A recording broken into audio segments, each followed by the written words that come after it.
జాతీయ రాజకీయాల్లో తెలంగాణ పాత్ర లేకుండా చేశారని బీఆర్ఎస్ నేత ఆర్ఎస్ ప్రవీణ్ కుమార్ అన్నారు. గురువారం ఎక్స్ వేదికగా వచ్చిన ట్వీట్ను రీట్వీట్ చేశారు.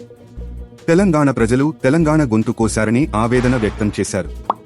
తెలంగాణలో 8 మంది కాంగ్రెస్, 8 మంది బీజేపీ, 1 మజ్లిస్ ఎంపీని గెలిపించారని, తద్వారా ఇప్పుడు జరుగుతున్న రాజకీయ పరిణామాలలో అస్సలు తెలంగాణ పాత్ర లేకుండా తెలంగాణ ప్రజలే చేసుకున్నారని పేర్కొన్నారు. తెలంగాణ కాంగ్రెస్, బీజేపీ ఎంపీలు కేవలం గుంపులో గోవింద లెక్క అయ్యారన్నారు. పక్క రాష్ట్రం చంద్రబాబుకి 16, బీహార్ నితీష్ కుమార్కి కేవలం 12 సీట్లు ఉన్నా ఈ రోజు చక్రం తిప్పుతున్నారని తెలిపారు. బీఆర్ఎస్ ను ఓడించి తెలంగాణ వాడికి వాయిస్ లేకుండా చేసుకున్నారని ఆవేదన వ్యక్తం చేశారు. బీఆర్ఎస్ కి 10 ఎంపీ సీట్లు ఉంటే మనం కూడా చక్రం తిప్పేవారమని, తద్వారా మన రాష్ట్రానికి కావాల్సినవి తెచ్చుకునే వాళ్లమన్నారు.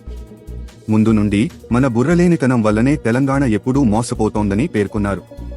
కేసీఆర్ తనకు 10 మంది ఎంపీలను ఇవ్వమని స్పష్టంగా అడిగితే వెటకారం చేశారన్నారు. కాగా ఆర్ఎస్ ప్రవీణ్ కుమార్ చేసిన వ్యాఖ్యలు ఇప్పుడు చర్చనీయాంశమవుతున్నాయి. తెలంగాణ ప్రజలను బుర్రలేని వారనడం ఆసక్తిగా మారింది. తాజా సమాచారం కోసం లైక్ చేయండి, సబ్స్క్రైబ్ చేయండి, నోటిఫికేషన్ల కోసం గంట సింబల్ ఆన్ చేసి పెట్టండి.